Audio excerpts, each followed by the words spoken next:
할렐루야, 7월 14일 월요일 새벽 기도에 나오신 하늘 가족 여러분 환영합니다. 우리 사도신경하심으로 우리의 신앙을 고백하겠습니다. 전능하사 천지를 만드신 하나님 아버지를 내가 믿사오며 그 외아들 우리 주 예수 그리스도를 믿사오니 이는 성령으로 잉태하사 동정녀 마리아에게 나시고 본디오 빌라도에게 고난을 받으사 십자가에 못 박혀 죽으시고 장사한 지 사흘 만에 죽은 자 가운데서 다시 살아나시며 하늘에 오르사 전능하신 하나님 우편에 앉아 계시다가 저리로서 산자와 죽은 자를 심판하러 오시리라. 성령을 믿사오며 거룩한 공회와 성도가 서로 교통하는 것과 죄를 사하여 주시는 것과 몸이 다시 사는 것과 영원히 사는 것을 믿사옵나이다. 아멘. 우리 찬송가 505장 온 세상 위하여 함께 찬양드리겠습니다. 찬송가 505장 온 세상 위하여 함께 찬양드리겠습니다. 온 세상 위하여 나 복음 전하리. 만 백성 모두 나와서 주 말씀 들으라.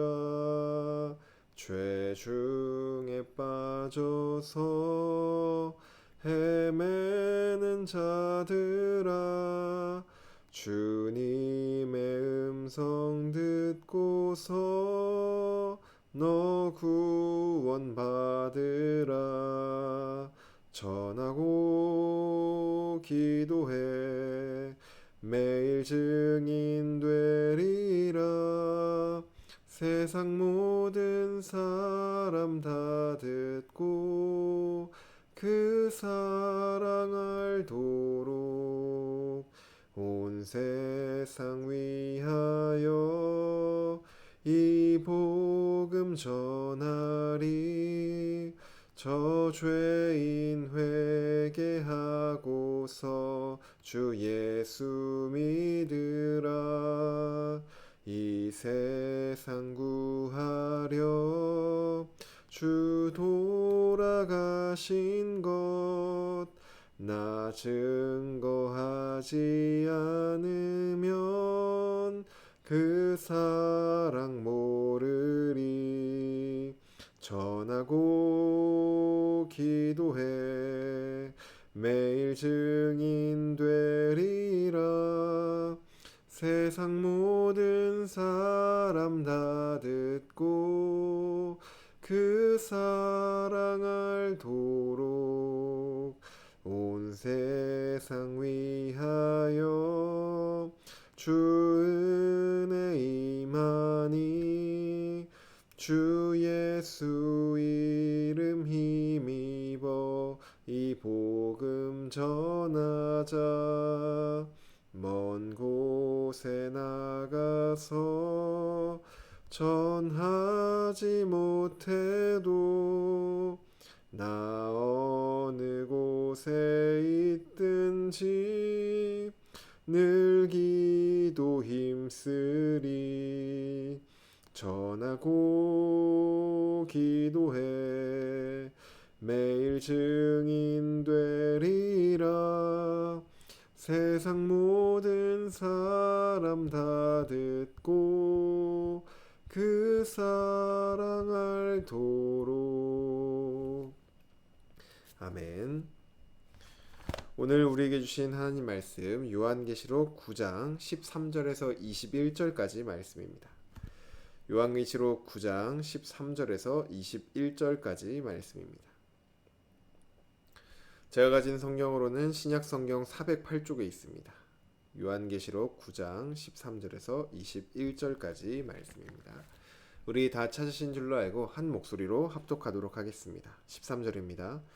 여섯째 천사가 나팔을 불매 내가 들으니 하나님 앞 금제단 네 뿔에서 한 음성이 나서 나팔 가진 여섯째 천사에게 말하기를 큰 강 유브라데에 결박한 네 천사를 놓아주라 하매 네 천사가 놓였으니 그들은 그년 월일 시에 이르러 사람 3분의 1을 죽이기로 준비된 자들이러라. 마병대의 수는 2만 만이니 내가 그들의 수를 들었노라. 이 같은 환상 가운데 그 말들과 그 위에 탄 자들을 보니 불빛과 자줏빛과 유황빛 호심경이 있고 또 말들의 머리는 사자머리 같고 그 입에서는 불과 연기와 유황이 나오더라. 이 세 재앙 곧 자기들의 입에서 나오는 불과 연기와 유황으로 말미암아 사람 3분의 1이 죽임을 당하니라. 이 말들의 힘은 입과 꼬리에 있으니 꼬리는 뱀 같고 또 꼬리에 머리가 있어 이것으로 해하더라. 이 재앙에 죽지 않고 남은 사람들은 손으로 행한 일을 회개하지 아니하고 오히려 여러 귀신과 또는 보거나 듣거나 다니거나 하지 못하는 금, 은, 동과 목석의 우상에게 절하고 또 그 살인과 복술과 음행과 도둑질을 회개하지 아니하더라. 아멘. 기도드리겠습니다. 사랑의 하나님, 오늘도 주님 앞에 나와 하나님을 예배합니다. 주님, 하나님과 함께하고 주님을 예배할 수 있다는 이 사실이 우리에게 가장 복된 사실임을 우리가 머리로만 아는 것이 아니라 정말 그것이 우리에게 가장 복되고 기쁜 일임이 우리 마음으로부터 나오는 진정한 고백이 되기를 원합니다. 오늘도 하나님을 예배합니다. 예배하는 가운데 하나님이 주시는 풍성한 은혜와 그 기쁨이 우리 안에 넘쳐 흐르게 하여 주시고 오직 하나님만을 사랑하고 갈망하고 우리에게 원하시는 바를 행하기를 기뻐하는 우리 모두가 될 수 있도록 주여 우리를 붙들어 주시옵소서. 하나님의 기쁨 되길 원합니다. 주님 우리에게 말씀하여 주시고 그 말씀을 기쁨으로 순종하여 또한 하나님 앞에 기쁨이 되는 우리가 되게 하여 주시옵소서. 감사드리며 예수님의 이름으로 기도드립니다. 아멘. 할렐루야. 오늘 우리 함께 읽은 요한계시록 9장 13절에서 21절 말씀으로 하나님 말씀 함께 나누고자 합니다. 네, 오늘 우리가 함께 읽은 본문은 6번째 나팔을 불었을 때 임할 재앙을 담고 있습니다. 본문 13절부터 보시면 6째 천사가 나팔을 불자 하나님 앞 금제단 넷불에서 한 음성이 나옵니다. 이 금제단은 딱 들었을 때 요한계시록 6장 9절에서 10절을 떠올리게 합니다. 6장 10절의 내용을 보시면 죽임을 당한 성도들이 제단 아래에서 하나님의 공의를 구하고 있습니다. 그리고 오늘 본문은 마치 그 기도에 대한 응답으로 보여집니다. 성경에서 숫자 4라는 숫자는 완전한 숫자를 상징합니다. 그리고 뿔은 능력을 상징하죠. 따라서 하나님 앞 금제단의 넷불에서 나오는 한 음성은 완전한 하나님의 능력이 나타나는 것으로 성도들의 기도에 대한 하나님의 온전한 응답이라고 우리가 볼 수 있습니다. 그렇다면 제단에서 나오는 음성이 무엇을 말을 했냐? 14절에 나옵니다. 그 음성이 나팔 가진 6째 천사에게 말하기를 큰 강 유브라데에 결박한 네 천사를 놓아주라 이렇게 말을 합니다. 유브라데는 구약에서 이스라엘이나 다른 민족을 멸망시키는 군대가 일어나는 지역으로 묘사되는 곳이 바로 이 유브라데 지역입니다. 즉 하나님의 대적자들을 멸망시킬 자들이 일어나는 곳으로 이 큰 강 유브라데에 이 네 천사가 있다고 말을 하죠. 또한 그곳에 결박을 당한 이 네 천사가 있는데 그들을 놓아주라 이렇게 말을 합니다. 이 네 천사는 선한 천사가 아니라 악한 세력들로서 15절에 사람의 3분의 1을 죽이기로 준비된 자들이 바로 이 네 천사, 결박당하여 있던 네 천사였습니다. 이 네 천사는 7장, 요한계시록 7장 1절에 나오는 붙잡힌 바람으로 보여집니다. 하나님은 7장에서 하나님의 백성들의 이마에 인치기 전까지 그 바람을 붙잡아 해를 가하지 못하게 명령하셨습니다. 그리고 오늘 본문에서는 그들이 이제 사람들에게 해를 가하기 시작하도록 놓아주기 시작한 거죠. 이어서 16절 말씀을 보시면 네 천사는 마병대라고 묘사가 되는데 그리고 그 숫자가 2만만이라고 묘사를 합니다. 이 2만만이라는 숫자는 마병대의 숫자를 요한이 하나 둘 이렇게 정확히 세서 2만만이라고 말을 하는 것이 아니라 정말로 셀 수 없이 많았다라는 의미입니다.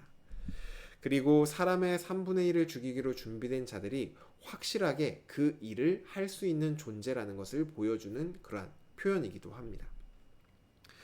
이어서 17절부터 19절에는 이 풀려난 네 천사가 행한 일들을 조금 더 자세히 다루고 있습니다.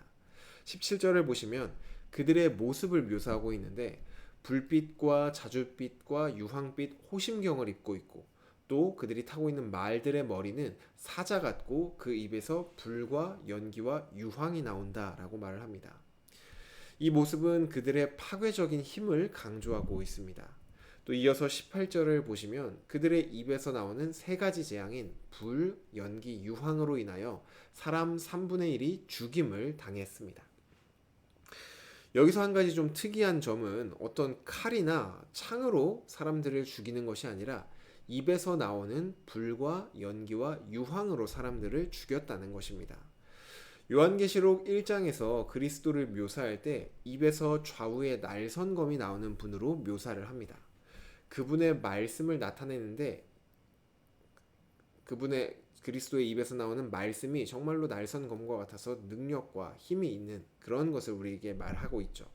이와 비슷하게 이 악한 세력들도 이 말의 권세를 통하여서 사람을 죽이는 것을 볼 수 있습니다. 이것은 우리에게 우리가 무엇을 듣냐가 얼마나 중요한지를 지금 보여주고 있습니다.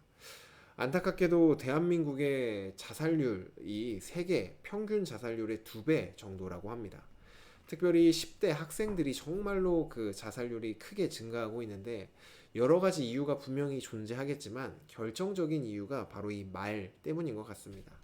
성공을 안 하면 안 돼. 그렇게 하면 너는 망해. 너는 그렇게 하면 아무 쓸모가 없어. 세상은 계속해서 우리를 향해 이런 미혹의 말들을 합니다. 그리고 이런 말을 계속해서 들으면은 정말로 우리가 그러한 존재라고 생각되게 되는 것이죠. 이처럼 말이 정말로 무섭습니다. 하지만 말은 죽이기만 하는 것이 아니라 사람을 살리기도 합니다. 하나님의 말씀은 죽어가던 우리의 영혼을 살리는 그러한 능력이 있습니다. 이 말에는 확실히 권세가 있죠. 그렇기 때문에 우리는 무슨 말을 듣는 것인지 정말로 중요합니다. 또한 듣는 것도 중요하고 듣는 것만큼 내가 무슨 말을 할 것인지도 우리에게는 매우 중요합니다. 간절히 바라기로는 항상 우리가 우리의 귀로 이 세상의 목소리, 우리를 넘어뜨리는 목소리, 우리를 좌절시키는 목소리, 그런 목소리를 듣는 것이 아니라 항상 하나님의 말씀에 귀를 기울이며 주님의 말씀만 듣는 저와 여러분이 되기를 바랍니다. 또한 우리의 입술에서 나오는 그 말이 사람을 죽이는 말이 사람을 상처 주는 그러한 말이 아니라 사람을 살리는 사랑의 말만을 하는 저와 여러분이 되기를 주님의 이름으로 축복합니다. 이어서 말씀을 보시면 정확히 내 천사가 어떠한 방식으로 재앙을 내렸는지 우리는 정확히 알 수는 없습니다. 하지만 분명한 사실은 사람의 3분의 1이 죽었다는 것입니다. 이 정도가 됐으면 하나님의 이 공의로운 심판 그리고 무서운 재앙 앞에 사람들이 회개를 하며 돌아오는 것이 지극히 당연한 반응처럼 보여집니다. 그런데 사람들은 전혀 우리의 기대와 다르게 반응을 합니다. 20절부터 보시면 이 재앙에 죽지 않고 남은 사람들은 손으로 행한 일을 회개하지 않고 오히려 귀신과 금, 은, 동, 목석으로 만든 우상에게 절을 계속해서 합니다. 또 21절에 살인과 복술과 음행과 도둑질을 회개하지 않는다 이렇게 말을 하죠. 이러한 무시무시한 재앙 앞에서 오히려 마음을 완고히 하고 회개는커녕 자신들의 죄를 더욱더 확실하고 깊이 그 죄의 자리로 나아갑니다. 마치 출애굽기에서 애굽에 내려지는 여러 가지 재앙들을 보며 오히려 마음을 완고히 했던 이 바로의 모습을 떠오르게 합니다. 그리고 이러한 완고함은 결국에 이제 7번째 나팔이 울려 그 완전한 심판, 최후의 심판에 이르도록 만들어 갑니다. 죄는 이처럼 아주 심각하고 무서운 것입니다. 눈앞에 끔찍한 재앙이 일어나도 사람의 3분의 1이 죽어나가도 하나님을 향해서 더욱더 완고히 만들고 더욱더 깊은 죄로 빠져나가게 만드는 것, 이것이 바로 죄입니다. 사람들에게 내려지는 재앙은 점점 더 심각해져 가지만 아직 최후의 심판이 임한 것은 아닙니다. 이들이 지금이라도 이 6번째 나팔 재앙이 내렸을 때 이때라도 회개를 한다면 7번째 나팔이 울렸을 때 그 최후의 심판은 피할 수 있습니다. 하지만 만약 끝까지 완고하게 지내다가 마침내 7번째 나팔이 울렸을 때 더 이상 이들에게 회개의 기회가 주어지지 않습니다. 저와 여러분이 살고 있는 지금 이 시대는 두 번째 나팔부터 여섯 번째 나팔이 부는 그러한 시대를 살아가고 있습니다. 그리고 주님이 다시 오실 날, 주님이 재림하신 그날이 바로 일곱 번째 나팔이 울리는 때로 정말로 이제 최후의 심판이 내려지는 그 날입니다. 하나님은 여전히 이 완고한 자들을 바라보시면서 그들이 이 완전한 심판을 받기를 원하거나 기뻐하지 않습니다. 오히려 일곱 번째 나팔이 울리기 전에 이 완고했던 자들이 회개하여 그들이 완전한 심판을 피하는 것, 이것이 하나님이 그 영혼들에게 원하시는 것입니다. 하지만 앞서 살펴봤듯이 죄를 가진 인간은 이 재앙 앞에서 또 여러 가지 일들 앞에서 오히려 더욱더 완고해져 갑니다. 그래서 하나님이 무엇을 세우셨냐, 이 땅 가운데? 바로 저와 여러분, 교회를 이 땅 가운데 세우셨습니다. 교회의 사명은 주님이 다시 오실 그 날까지, 일곱 번째 나팔, 마지막 최종 심판이 일어나기 전까지 완고한 마음으로 하나님을 거절하고 있는 자들에게 주님이 다시 오실 그날까지 복음을 전하는 그 일, 그것이 바로 저와 여러분들, 우리 교회의 사명입니다. 하나님은 이 일을 가장 기뻐하시고 가장 우리에게 원하시는 일이 바로 이 일입니다. 우리가 주님을 믿고 구원을 받은 것은 우리에게 주신 이 풍성한 삶을 누리는 것도 맞지만 바로 이 일, 복음을 전하여 생명을 살리는 바로 이 일을 위해서 우리를 구원하신 것입니다. 그렇기에 오늘도 우리에게 이 하루가 주어졌습니다. 이 하루를 우리는 나를 위해서 쓸 수도 있고 주님이 주신 그 사명, 복음을 전하며 복음을 위해 살아가는 그 일로 감당하는 하루로 살 수도 있습니다. 간절히 바라기로는 오늘 우리에게 주어진 이 하루를 나를 위하여 쓰기보다는 정말로 그 복음을 위하여 살아내어 정말 하나님께 우리의 하루가, 우리의 이 삶이 기쁨의 예배로 올려드려지는 저와 여러분이 되기를 주님의 이름으로 축복합니다. 내 삶의 자리자리에서 무엇이 사람을 살리는 것일까? 무엇이 하나님이 기뻐하시는 일일까? 무엇이 영혼을 살리는 일일까? 이것들을 고민하며 선택하는 것, 그것이 하나님께서 오늘 우리에게 가장 원하시고 기뻐하시는 하루가 될 것입니다. 오늘 그 하루를 살아내어 하나님의 기쁨이 되는 저와 여러분이 되기를 주님의 이름으로 축복합니다. 주신 말씀 놓고 기도드리겠습니다. 사랑의 하나님, 오늘 이 아침도 우리에게 말씀하여 주시니 감사합니다. 하나님, 먼저는 정말로 우리가 무엇을 듣는지 또 우리가 무엇을 말하는지가 정말 중요하다는 것을 다시 한번 알려주시니 감사합니다. 하나님, 세상은 우리를 향하여 계속해서 하나님과 멀어지게 만들고 계속해서 우리를 좌절하게 만들고 계속해서 하나님이 아닌 다른 것들을 의지하도록 만듭니다. 하나님, 우리가 이러한 세상의 목소리에 귀 기울이는 것이 아니라 우리를 향하신 하나님의 말씀, 진리의 말씀에만 귀를 기울이는 우리가 되게 하여 주시옵소서. 또한 주님, 우리의 입술로 나오는 그 모든 말들이 사람에게 상처를 주고 아픔을 주는 그러한 말이 아니라 정말로 위로를 주고 새 힘을 주는 그러한 생명의 말들만 우리 입술에서 나올 수 있도록 주여 우리를 붙들어 주시옵소서. 하나님, 또한 마지막 때를 살아가고 있는 지금 우리가 해야 할 가장 큰 일은 정말로 주님께서 원하시는 그 일은 복음을 전하여 완고히 여전히 하나님을 떠나 있는 그 자들이 하나님께로 마음을 돌이킬 수 있도록 하는 그 전도의 사명을 감당하는 것임을 알려주시니 감사합니다. 하나님, 오늘 우리에게 주어진 이 하루를 내 마음대로 나를 위해서 살아가는 것이 아니라 주님의 복음을 전하며 하나님의 나라와 주님을 위하여 살아가는 그러한 하루가 될 수 있도록 붙들어 주시고 하나님 받아 주시옵소서. 오늘 우리의 삶을 하나님께 드립니다. 주님, 우리의 삶이 하나님의 기쁨 되게 하여 주시옵소서. 감사드리며 예수님의 이름으로 기도드립니다. 아멘.